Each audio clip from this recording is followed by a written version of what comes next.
Good morning, students. Today, we'll continue the chapter, The Chinese Statue. Let us discuss the objectives first. Objectives: to reveal the correct value of the Ming statue, to disclose the ending of the story. Now, children, take out page number 69. We have to actually start from last paragraph of page 68. Okay, now let us start. Alex Heathcote was a lash, not of mettle, means a person's ability to cope up. Of his doughty means brave ancestors, and he grew up feeling no desire to serve anyone other than himself. So children, last we have read that the statue of Ming Emperor was passed to the only son of Captain James Heathcote. Okay, so now that statue came into the possession of 2-year-old son of Captain. Okay. When Captain James had been so tragically killed, Alex's mother lavished everything on the boy that her meager income would allow. It didn't help, and it was not entirely young Alex's fault that he grew up to be, in the words of grandmother, a selfish, spoiled little brat. So children, Alex Heathcote was a spoiled brat. His mother spoiled him. He was a black sheep in the family. His mother lavished on the boy everything, though her income was not much. He grew up to be a selfish man, and he didn't wish to serve anyone. And his grandmother, means bishop's wife, called him a selfish, spoiled little brat, but it was not entirely actually his fault. When Alex left school, only a short time before he would have been expelled, he found he could never hold down a job for more than a few weeks. So children, he had left the school on his own, but had he not left, the school authorities would have expelled him, and he was not good at anything, and he could not stay constant at any job. It always seemed necessary for him to spend a little more than he and finally his mother could cope with. The good lady, deciding she could take no more of this life, departed it to join all the other Heathcotes, not in Yorkshire but in heaven. So children, it became his habit to spend more than he had, and later his mother would pay all his debt. His mother decided that she could not bear that life anymore and decided to join the other Heathcotes, not in Yorkshire where they spent their last days, but in heaven, means she died and left her son. In the swinging 60s, when casinos opened in Britain, young Alex was convinced that he had found the ideal way of earning a living without actually having to do any work. So children, when casinos opened in Britain, Alex found the way to earn easy money without doing any work. So he took to gambling. He developed a system for playing roulette. Roulette is gambling game in which ball is dropped to moving wheel, with which it was impossible to lose. He did lose, so he refined the system and promptly lost more. He refined the system once again, which resulted in him having to borrow to cover his losses. Why not? If the worst came to the worst, he told himself, he could always dispose of the little Ming Emperor. So children, he developed a system to play roulette and was sure not to lose. But he lost. So he improved his system and was sure to win. But again he lost and again tried to improve his system, which resulted in borrowing in order to cover his loss. And he thought to himself, if worst happened, he had the little Ming Emperor with him, which he could sell in such case. So let us read next. The worst did come to the worst, as Each one of Alex's newly refined systems took him progressively into greater debt until the casinos began to press him for payment. So children, the worst actually came as all his improved systems failed and took him into greater debt until the casinos forced him for payment. So when finally, one Monday morning, Alex received an unsolicited, means unasked, call from two gentlemen who seemed determined to collect some £8,000 he owed their masters and hinted at bodily harm if the matter was not dealt with within 14 days. So children, he actually got a threatening call. So one day he received a threatening call to pay back £8,000 which he owed, and within 14 days he had to pay back, and they hinted bodily harm for non-payment. After all, his great-great-grandfather's instructions had been exact. The Ming statue was to be sold if the family honor was ever at stake. So children, he had brought the family's honor at stake deliberately by his habit of reckless gambling. So as it was clearly mentioned in the will that the statue would be disposed of only if the family's honor was at stake.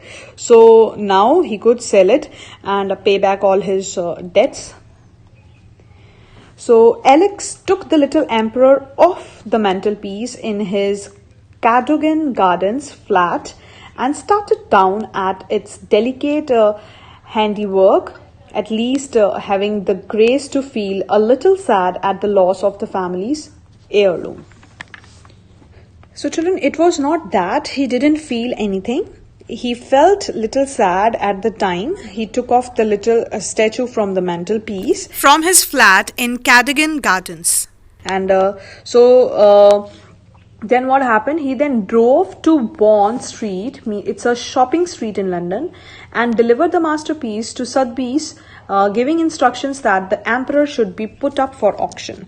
So children, he then went to Bond Street, and then he gave the statue to the auctioneers and instructed them to put up the little Ming statue for auction. Now next page. The head of the Oriental department, a pale thin man, appeared at the front desk to discuss the masterpiece with Alex. Looking not unlike the Ming statue he was holding so lovingly in his hands. So children, the head of the Oriental department came forward to discuss the price and details of the statue when Alex was holding the masterpiece, which looked exactly like a Ming statue. So it will take few days to estimate the true value of the piece. He purred, means he uttered in low continuous sound. But I feel confident on a cursory, means a hasty glance, that the statue is as fine an example of Panque as we have ever had under the hammer. So children, the head said that it would take a few days to find out the true value of the piece of the Ming Emperor statue, but he was sure that it was a fine work of Panque. That's no problem, replied Alex, as long as you can let me know what it's worth within 14 days. So children, Alex agreed and just told to let him inform within 14 days and got an instant reply that he would be informed the lowest price by Friday. Now see here, he has told that he would let him know the lowest price by Friday. Oh, certainly, replied the expert. I feel sure I could give you a floor price, means the lower, that I have already told you, the lower price by Friday. So he said that he would inform him the lowest price of that statue that Friday only. So children, let's read next. Couldn't be better, said Alex. During that week, he contacted all his creditors, and without exception, they were prepared to wait and learn the appraisal of the expert. Alex duly returned to Bond Street on the Friday with a large smile on his face. So children, that week, this Alex, he contacted all whom he owed, and they were also waiting for the price of that Ming statue to be estimated by the expert, and they were ready to wait. So on Friday, Alex went to Bond Street with a huge smile on his face. So he knew what his great-great-grandfather had paid for the piece and felt sure that the statue must be worth more than £10,000. A sum that would not only yield him enough to cover all his debts, but leave him a little over to try out his new refined system on the roulette table. As he climbed the steps of Sotheby's, Alex silently thanked his great-great-grandfather. So children, what happened next is he knew that his great-grandfather had paid a lot for the statue and was sure it would be more than £10,000. So Alex silently thanked his great-grandfather because of the statue he would be able to pay back all his creditors, and even he would be left with a little over to try his refined system on roulette table. He thought with 8,000 he would pay to all his creditors, and he would use 2,000 in refined system. Actually, he has not learned anything he has not learned any lesson yet. So next, let's read.